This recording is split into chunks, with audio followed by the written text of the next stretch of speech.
sul crescendo di impudenza di Napoleone coi trattati di Carrasco, di Tolentino, di Campoformio. Mentre il direttorio della Francia, missionaria, sanzionava il baratto dei popoli e riceveva fameliche i tesori artistici di cui era predata l'Italia, con la cui campagna alimentava le sue guerre espansionistiche. Il Piemonte, stretto tra due repubbliche, la francese e la cisalpina, all'interno un simulacro di re sotto controllo, lo stato sminuito della Savoia e del Nizzardo, minato da sommosse repubblicane, poteva essere lasciato indietro dal conquistatore e maturare da sé la sua rovina. E così avvenne e diventò feudo personale del giovanissimo generale Corso. Nella Torino repubblicana e francese i caffè pullulavano. I cittadini democratici vi affluivano, ma ben differenziati erano da quelli liberali e riformisti. Anch'essi, ma moderati tanto da essere considerati come noiosi passatisti. Vi era effervescenza di vita. Brulicava ansia di rinnovamento, di sconvolgere, di anticipare le stesse audacie francesi, a parte i deliri della contessa Vichy, ormai cittadina Vichy molto collaudata. Un'improvvisa diligenza rivoluzionaria agitava molti, si radunavano al caffè cinese di via Bellezza, al Giamaica della via dei Pellicciai, al Massimino di via San Tommaso, al già ricordato Marsiglia, al Conte Verde, che era quello della plebaglia e della malavita singola e organizzata, stabile e di passo.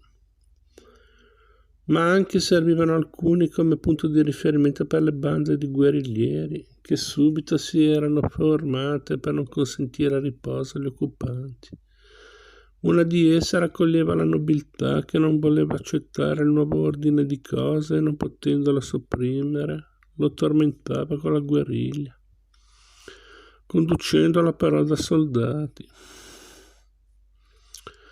L'altra era la canaglia che schiuma sempre in ogni bolore storico, che dava pretesto politico alle sue imprese brigantesche, così quella di Maino nell'Alessandrino e quella di Branda dei Luccioni, che diede la denominazione antomastica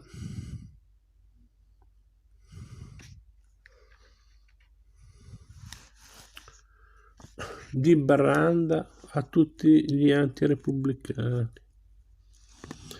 È naturale che per questi i caffè e le osterie fossero punti strategici e centri di reclutamento. I piemontesi dell'antico regime in parte si erano dati alla guerriglia, in parte non volendo accettare nulla dalla Repubblica erano emigrati con la re, o si erano ritirati dignitosamente nelle loro case di campagna aspettando tempi migliori. Molti non volevano compromettersi con un presente che sentivano precario e volevano tenersi separati da coloro che si erano affrettati a cambiare casacca per ingraziarsi i nuovi padroni. Alcuni per ragioni economiche dovranno poi rientrare, ma manterranno piena la loro sdegnosa dignità.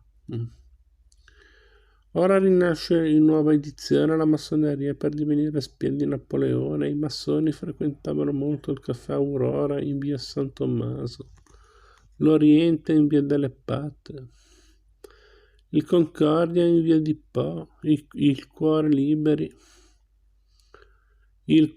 Liberi in La Libertà Perfetta, eccetera. Nei caffè più elevati intanto si era introdotta la novità degli estaminet, cioè di locali o un locale accanto alle sale normali, solo per fumatori per non rendere pestilenziale l'aria, già non molto respirabile degli ambienti affollati, graveolenti o per i quinquette fumosi ad olio o a petrolio introdotti per avere illuminazione più viva. Pare che il primo a introdurre questa novità sia stato il Caffè Piemonte, sito al pianterreno del Palazzo dell'Accademia delle Scienze e composto di 3 grandi sale fornite di 12 biliardi. Col mutare dei tempi questo ritrovo diventerà molto aristocratico e serioso, più del Florio col quale si contenderà o dividerà la clientela. Per ora è Hortus dei franceseizzanti e moderati. Mi pare poter stabilire che fu proprio durante il periodo francese che si instaurò l'abitudine, il costume per tutte le classi di frequentare questi locali di pubblico, accostamento di gente.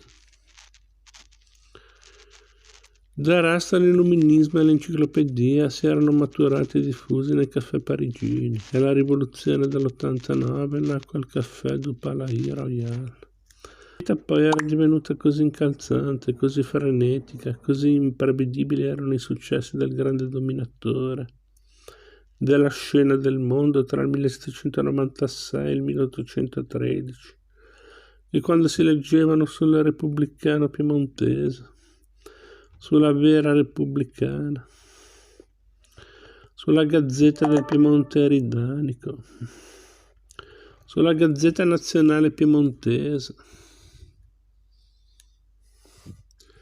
il francese subalpino, il patriota subalpino e sul repubblicano sacro e politico, le imprese napoleoniche. Spesso queste erano già superate dalle più recenti.